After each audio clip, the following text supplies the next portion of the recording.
আমার জীবনে এত সুন্দর ছবি ভাই আমি কখনো দেখি নাই ভাই।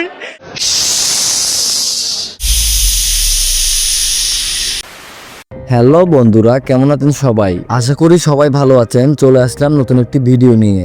অনেক সুন্দর, জোস জোস, শাকিব লাভ ইউ। আজকের এই ভিডিওতে দেখব বর্তমানে সবচেয়ে ভাইরাল বরবাদ মুভির রিভিউ। উনি একজন রেপিস্ট। এই সময় কম, শুরু করো। ওয়েট, আমার রিভিউ নয় কিন্তু দর্শকের রিভিউ। হলে যারা এই মুভিটি দেখতে গিয়েছে তারা কে কি বলে নিজের চোখেই দেখুন। তার আগে ভিডিওটা যদি ভালো লেগে থাকে চ্যানেলটি সাবস্ক্রাইব করে দিন। সো আজাইরা কথা বাদ দিয়ে শুরু করা যাক। বরবাদ অসাধারণ, খুবই ভালো ছিল। মানে সবচেয়ে ডিফারেন্ট একটা মুভি যদি বলি, শাকিব খানের best, one of the best cinema. অনেক ভালো লাগছে, লাস্টটা খুব কষ্টদায়ক, মনটা অনেক খারাপ হয়েছে। অসাধারণ, অসাধারণ, 100 ভিতরে 100। আমি আমার ফিউচার নিয়ে ভাবি না, অতীত নিয়েও ভাবি না।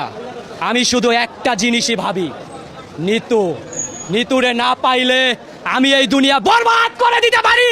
শাকিব খানের পর যদি কেউ সুপারস্টার হয় সেটা আমি হব। আমি নিজেকে ওইভাবে তৈরি করতেছি। বলেন এটা বলিউডে কোনো মুভি লাগে ভিলান এটা কম হবে না। জিল্লু মালটা দে তো।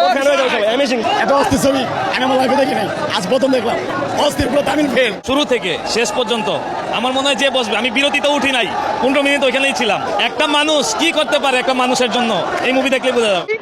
আমার বয়স চলে 33, আমার জীবনে এত সুন্দর ছবি ভাই আমি কখনো দেখি নাই ভাই।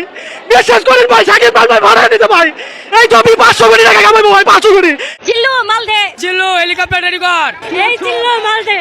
শাকিব খান দেখাই দিল যে বস কাকে বলে। আবার যেমন ছবি, তামিল ছবি পেয়ে, তেলুগু ছবি পেয়ে। সিনেমা আমার জীবনে এই মানে প্রথমে একটা সিনেমা যেটা অ্যাকশন খুবই ভালো লেগেছে। আমার মনে হয় যে 100 কোটি টাকা আয় করবে, এতে কোনো সন্দেহ নাই। জিল্লু মাল দে। পরে ডায়লগ লাস্টে যে ডায়লগ হলো নায়িকারে কোলে লয়, তখন ডায়লগ হলো জিল্লু হেলিকপ্টার রেডি কর। আই ভাই সিনেমা এটা কইতে হইব, এটা বুঝে নিতে হইব। আমাকে ভাবমতি চেহারার বুঝে না। 30 বছর পর হলে এসেছি, সার্থক। অনেক সুন্দর। তো বন্ধুরা, দর্শকদের মুখের এই কথাগুলো শুনে তো বুঝতে পেরেছেন বরবাদ মুভিটি কেমন হয়েছে। এই মুভিটি কেমন হয়েছে তা আমি নিজের মুখে বলতে পারতাম, বাট কেন বলিনি তা আশা করি বুঝতে পেরেছেন।